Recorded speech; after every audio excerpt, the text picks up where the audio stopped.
Njengomthengisi kwispaza shop, kubathengi xa bezothenga ngemali evenkileni yakho ungazikhusela ngolu hlobo.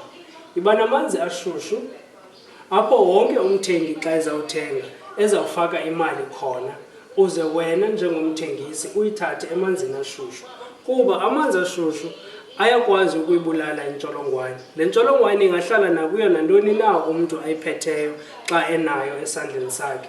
Ukuzikhusela njengomthengi, iba namanzi ashushu, bayifake abathengi ngaphakathi imali emanzini, uze wena uyithathe ngaphakathi emanzini, wandule ke ukubanika ezo zinto bazithengayo.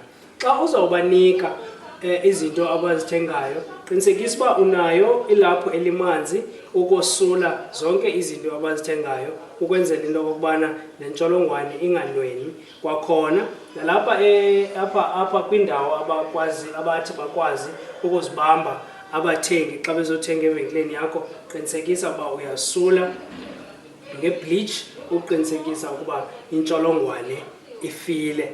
Kwakhona ke imali ebesifake emanzini abilileyo ungakwazi uphinde uyifumana imali ingenangxaki, akho kwanto yenzekileyo emalini, iseyimali njengohlobo elulo.